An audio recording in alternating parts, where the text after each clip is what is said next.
Hi, and welcome back to this series of videos on using a GUI remote control in order to control the operation of Sonic Pi.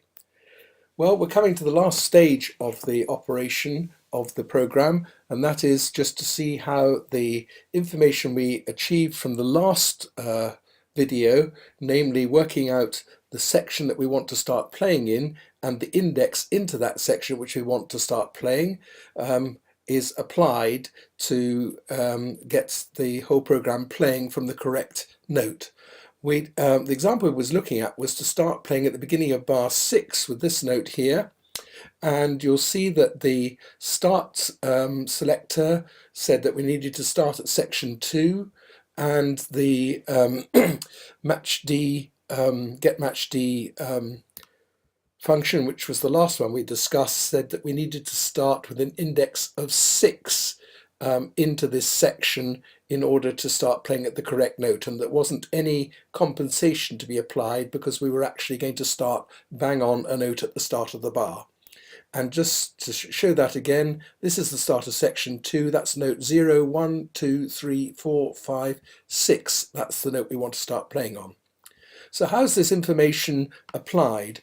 Well, previously we've seen how we actually play the notes by means of a pair of nested 4 next loops which are placed inside a thread command so that all 4 parts can be played at the same time.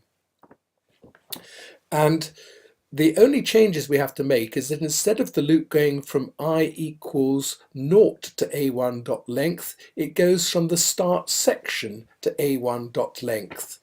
So in other words, in this case, the start section is number 2, 0, 1, 2. So basically it's just saying ignore the first 2 sections. We're not going to play them. We're going to start from this section. But we know we're not starting from the beginning of the section, and that is allowed for in the second 4 next loop, which is going to start playing from the value SV10. Now SV10 is actually obtained from the getMatchD function which we were discussing in the last video. And that, remember, returns 2 pieces of information. They're actually printed out here. The first one is the index into the section, and the second one is whether we have to apply any compensation, any sleep command, because we're not actually going to start at the beginning of that section. More of that anon. And these are placed into the list SV1, which has got 2 elements in it. So the first of those elements, which is SV10, is going to have 6 in it. The second one, which is SV11, is going to have 0 in it.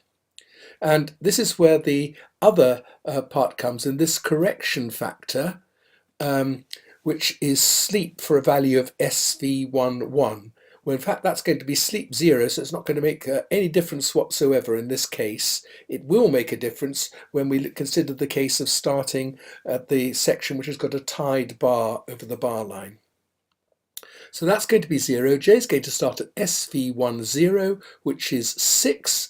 So instead of going all the way through A1, 0, 1, 2, we're going to start at A10, and we're going to start at the 6th note in that sequence, which is going to be that note there.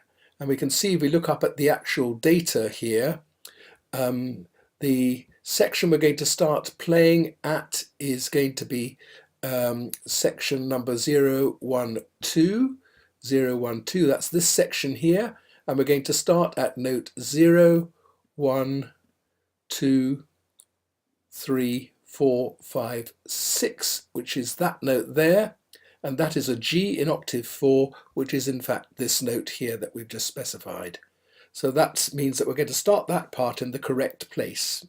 Now we're still looking at the small section that I extracted from the main program. If we move back to the main program itself now, here we are. This is exactly what we were looking at down here, this little loop here, and that's going to be for the first part. For the second part, they're all going to start at values given by their call to this getMatchD function, because some notes may have crotchets or minims in it, so it will be a different index into this part. I'm going to run this again with this section here. Let's just bring up the controller again, and we'll just make sure that that's not running for the moment and stop it. And we're going to start playing this from the beginning, starting at bar 6, and I'll click on that, and nothing happens because I shouldn't be running it from there, should I? I should be running it from here. Remember, I said that with the run file command you can't actually run this, because without the run file command you can't run it because it's too long. So we'll actually have to just start it running here. We can still get the same output, but it'll just be, there we go, that's working this time. Right, I'm going to stop that playing there. And what I want to do is just to look at these values here. Here's the first part, starting at an index of 6 with 0 sleep time from section 2. For part 2, it's starting with the third index equal to 3 in section 2. And if we look at part 2 down here, we can see that that's note 0, note 1, note 2. This starts with note 3. And similarly, for section 3, this starts with index 4. And if we start down here, that's 0, 1, 2, 3, 4. And for part 4, that's equally going to have 4, because although we're showing a single rest here, it's actually put into the piece as 4 crotchet rests. If we look up at the here, we can see for part 4, there we are, the first entry for this section 2 is 8 rests, and section 4, that each of those rests is duration 1. So we're going to be index 0, 1, 2, 3, index 4. So that means that all 4 parts will start there in synchronism, which is in fact what we heard happening if we do that. And if we go back to this and just bring up the this again, listen to it one more time, you can hear how they're all starting at the correct time in synchronism to each other. And that brings us to one final thing to discuss before we finish, and that is to look at what would happen if we were to start at this bar here. That's bar 11, 12, 13, 14, 15. And the reason we need to consider this is that in this particular case, the 4th part is starting in the middle of this tied note. So how do we actually deal with that? Just to hear that, first of all, I'm going to go up to bar before that, which is bar 11, 12, 13, 14. There. I'm going to just want you to listen to it playing. 3, 2, 1, go.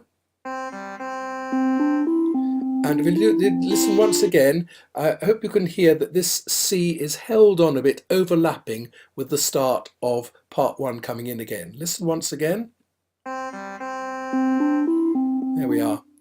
Now, let's now look at what happens when we start at bar 15, like that. We'll start this playing. Notice you didn't hear anything from part 4. All you heard was part 1. Let's start playing again. And then let's look at the output we've got down here and understand why that is. Starting with bar 15 here to play. We're going to start with section number 6. And that is this one here. Let's just check that. Section 0, 1, 2, 3, 4, 5, 6. That's right, that's section 6. And for part 1, we're going to start at the index of 8 into that part. Here's part 1. 4 crotchet rest, 4 crotchet rest. That's 0, 1, 2, 3, 4, 5, 6, 7, 8. Start playing on that note. That's correct. If we look at part 4 now, that says start at index 6, but it's got a value of 2.0 in the second of the 2 numbers which are returned. So let's see how that works. Part 6, there we are, 0, 1, 2, 3, 4, 5. That's all one note as it's tied. It's going to start playing there. That's halfway through the bar with 2 crotchets rests still to go. And so how does that actually work out in the program? If we go back to it and have a look at the last part here, you can see that SV4, which is what's printed out here in this line, has got 2 values, the first of which is 6, the index into this, and the second one, which is the remaining, the adjusting sleep time that we need. And the reason we need sleep time is because we're starting halfway through the bar for this part, we need to sleep for the duration of that, the second half of that note, which we're not going to play, and then we're going to start playing from this point in time. So that's why you don't hear that tied note starting here. It ignores it and starts counting from here with part 4.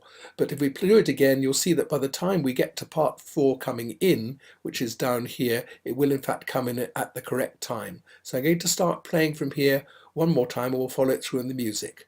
There we go, part 1 starting, part 2 comes in, part 3 comes in, and part 4 comes in at the correct time, because it has started in the correct timing with this slight extra bodge of sleeping for 2 before we come in.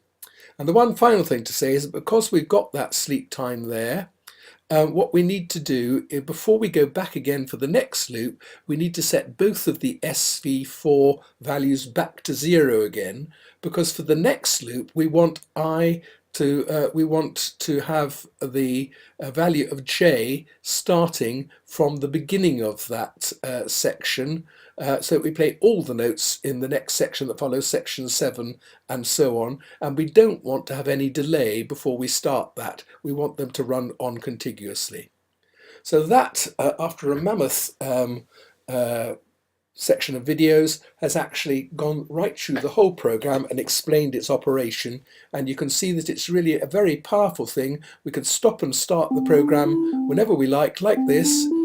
We can very quickly change to another bar, start at the beginning. We don't want to do that, we want to start near the end. Let's go up to bar 43. It will actually work, and what has actually happened is that let's stop printing here. Let's just start that again, do it one more time. So it actually prints our output for us. I've got to start it not there, but from this one here, haven't I? Run. Start with bar 43, and you notice that it says here, bar 43 selected, the total number of bars is 28, and the start bar exceeds the piece length, and therefore what it's going to do is to change the length to 28. So it's going to start in bar 28, which is the very last bar, and we just hear that one happening. So that's just picking up that error that we're trying to start beyond the end of the piece, and it's not going to let us do that. And so finally, just to do a quick play with this working again, I'm going to stop that, and this time we're going to use the Beatus Vir program. The whole program is contained here, and it's exactly the same as the other one, except that there are fewer sections in this one. There's more sections in this one. No, fewer. It's got 6 sections altogether, but there are more instruments in this. There's more parts to it. There are in fact 9 parts to this, but it's exactly the same in structure. And the only other thing to point out is that at the beginning, you remember I said there's this beats per bar for each section, this array. I've set up 13 values, each having 4, and then I've overwritten the one for number 1, which is going to have a value of 6. And that was where we had a change in the tempo. And if we go back to the music for that part, that's where it changes back again. It's bar 62 near the beginning, where it actually changes from 4/4 up to the other section coming up near that. That's 48 Here we are in bar 62, it changes from 4/4 to 6/4. So let's just bring the controller to the front again. We'll start this at bar 58,960. First of all, just to hear the change happening, and we'll start in the right place there by activating this file, and then start playing it at bar 60. Here's the change in tempo. A distinct change in the feel of the piece there.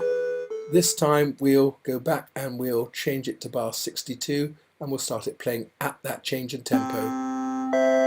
So you can see that it actually handles that, because it's accounting for the fact that there are different numbers of beats in the bar as we go on there. So if we were to start a bit later on, let's say just at this point here, that's bar 71, 2, 3, 4.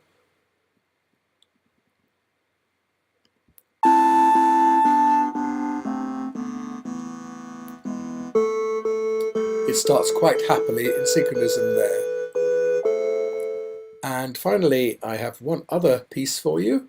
This is another one which is short enough, in fact, to fit in, I think, and run from within here. If we stop that running and start this running, we can play this piece as well from the beginning, which is, no, that's gone Frere Jacques again. It's not that one we want, it's this one, which is a bit of piano music. Stop that and play it.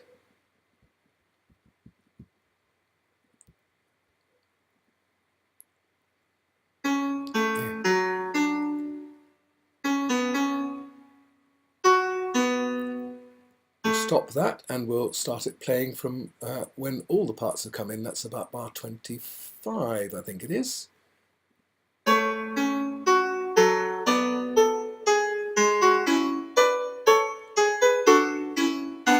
So you can see that we can apply this same technique to pretty well any piece of music we want, provided that we enter the parts in different sections whenever we get a change in tempo or a change in the number of beats per bar.